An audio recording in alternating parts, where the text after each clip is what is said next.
Hey y'all, it's Bennett, and it's time for another pickups video. But this is no ordinary pickups video. No. This is an emergency pickups alert. You see, I've been picking up things here and there over the last few weeks since the new year began from thrift stores and the like, and I will include those in another video in time.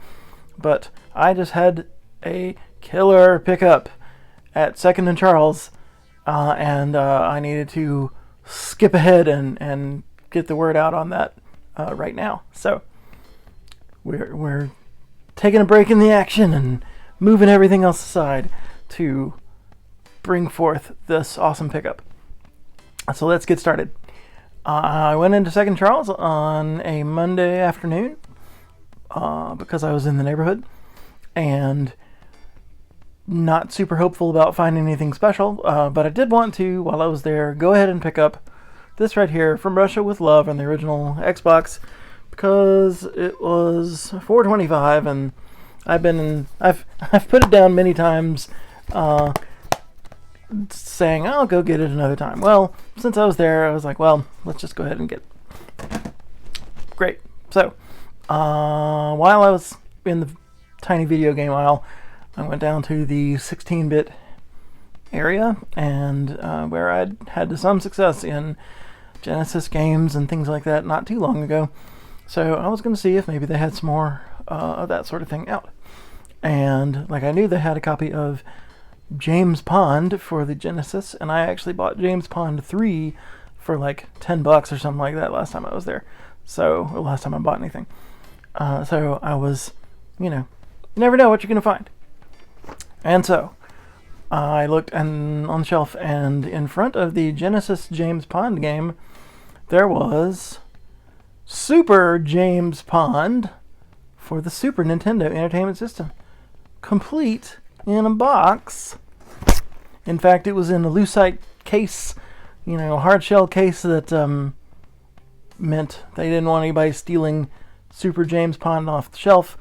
And I mean, if they're charging like $40 or something for the Genesis James Pond, then surely putting this in the lucite case must mean they were going to charge bajillion dollars for the Super Nintendo version, right?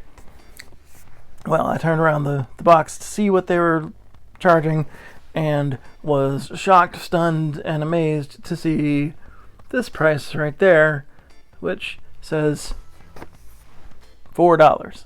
Like, I literally was like looking around. I took a snapshot to make sure that I couldn't, if I went to hand this back, they wouldn't say, oh yeah, that's $400 or $40. I took every precaution I could, but I was like, ooh, I'm gonna get me a Super Nintendo game for $4, and it's complete. I won't show you because it's Super James Pond. But yep, I definitely put this in my basket, and my brain got to thinking, well, if I hadn't seen this in here, and in fact, it had that very day's date as like the I don't know if you can see it. It had that very day's date as the shelf date, so what else might be in here? So I went over to the glass case area, and lo and behold, there were 12 Super Nintendo box games in the glass case laid right out there. And I was like, well, I might as well take a look and see what they have. There's some pretty good looking stuff here. And of course, I was assuming again that, well, I mean, they may have been slipping on James Pond, but they're not going to be slipping on these other games. So I asked the nice, helpful young person behind the counter to get me all 12 of those Super Nintendo games, and I began to look them over, and looking at the prices of them and which titles there were and everything. After a moment's hesitation of maybe leaving a couple behind, I said, the heck with it, I'm taking them all. So I scooped them all up, took them to the checkout. And so, in addition to Super James Pond, we have The Lion King, complete in a very nice box, and it went for $14.95.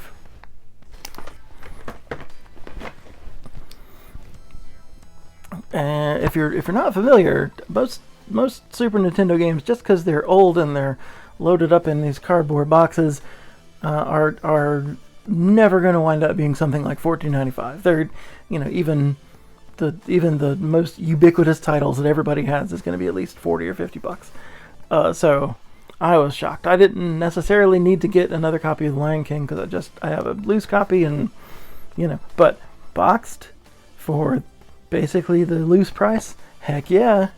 All right, so we move on, and I'll just show you what we got, and we'll talk about it after.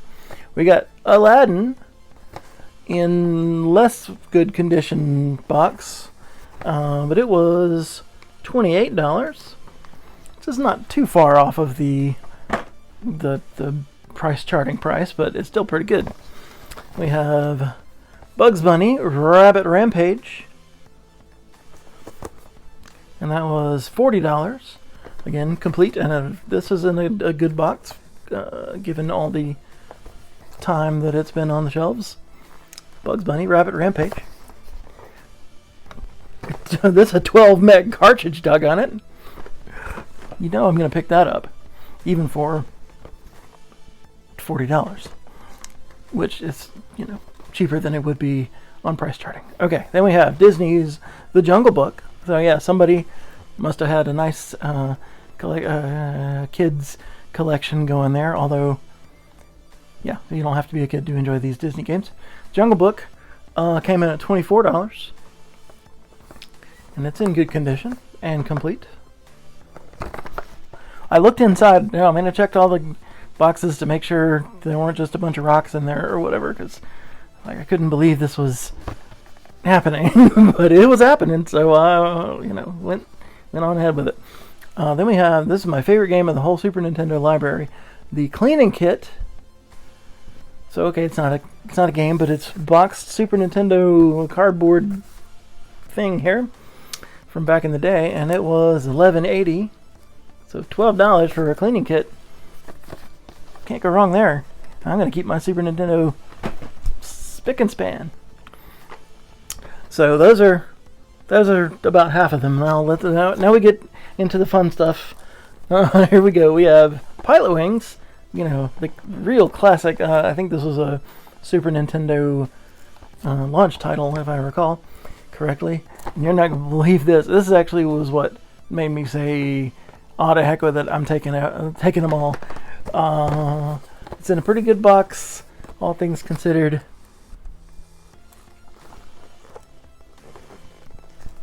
$6.95 American cents. Pile of Wings for, again, that's basically loose copy price on a good day. Wow. Yep, give me all of them. We have Mickey Mania, The Timeless Adventures of Mickey the Mouse. A game I've never played, but hey, looks pretty cool. And that is $14.95, another fantastic price.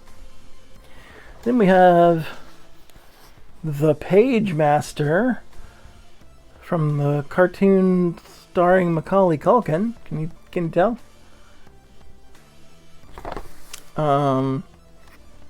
Yep, and it was $38, which is more in line with what a box copy of The Page Masters might be, but all things considered, working it all together, that's a great price. And totaling up to an amazing price. All right, now, oh man, everybody loves F-Zero. Is this also a launch title for the Super Nintendo? F-Zero, an amazing game that I stink at. And yet, I'm very happy to have my own boxed copy of F-Zero, even though this is the worst box of the bunch. But it was only $28, and this is normally like a $50 game, something like that. The Race of the Century, F-Zero, Falcon Punch, and all that good stuff.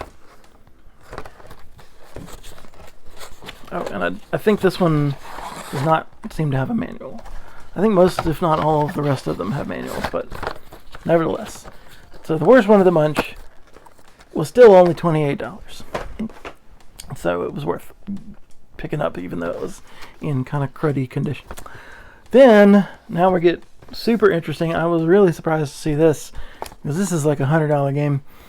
Batman Returns, based on the Tim Burton, Michael Keaton, Christopher Walken classic. And, of course, got the Penguin and Catwoman up in there. And, man. So this is one I've actually been wanting to play in one form or another. I've even considered just picking up the loose cartridge just to play it. But now I have my very own box complete copy, and it was only $45. And again, price charting has this going for about $100. It does have a tear in the back of the box, but you know, I've seen a lot worse. And as with any of these games, all these games, I'm going to put them in box protectors, and they're going to look fantastic on the shelf. Even F-Zero is going to clean up mighty nice. And that's the other thing, is these aren't all covered up with like Blockbuster stickers or anything like that. They're mostly are in pretty good shape, and I don't have to do a whole lot to fix them up. Just carefully get the Second and Charles sticker off of here, and I'm pretty much good. Put them in a box protector. I'm very stoked about this, you can tell. Next we have Yoshi's Safari, another game that I've been wanting to play. I never knew this was a thing back in the day, but it looks kind of fun to me. It is basically first-person shooter starring Yoshi. But you use the super scope. Yes, you use the super scope to shoot eggs and blast Yoshi's enemies and that sort of thing. I don't currently have a super scope, but that can be remedied without too much trouble. And that was only $30.95. And lastly, and not leastly, of course, Star Fox. I don't think I've ever played the Super Nintendo version, but I played the heck out of the N64 version, and I'd already had a loose copy of this, but now I have box complete, and it's in good shape, and it was $45, and that's a heck of a bargain. So, all told, we had, 13 Super Nintendo box Super Nintendo games purchased from Second and Charles, not at inflated prices, but at all of them under the price charting going rate, sometimes by a pretty wide margin. I couldn't believe what I was getting myself into. That was a total of with tax, that was like $360 for those 13 games. So you can do the math, whatever they cost. Yep, pretty amazing. I could not keep the smile off my face, and I was carefully, because they don't give you a bag at Second and Charles. You can buy one or just carry stuff out to your car. So I had it all stacked up like a giant stack and carried them out to my car, and was glad that it wasn't raining or anything, and that I got it safely to the car. And then I immediately took pictures of my when I put it in a bag that I had in the car, took pictures of what I had picked up and sent it to my wife and some friends and everything, saying, "Holy cats. Alright. Second and Charles came through. Sometimes they are too overpriced on certain games to be worth bothering with, and sometimes you catch them slipping. I have no idea why they were marking some of these as low as they were. I mean, some of them were sure because of condition, and maybe because they're not like fully complete, maybe, but that usually doesn't stop them from marking up old Nintendo cardboard to the highest possible premium. So I don't know why I was so cheap, but I was glad to shell out for them and get them in my own collection. So what about you? What kind of great finds have you found, especially at a place that you might have caught slipping on some good stuff? Let me know in the comments below. We're kicking off 2024 with a bang, and we're going to keep at it the whole year long. So hope to see you here. Thanks for watching. Bye.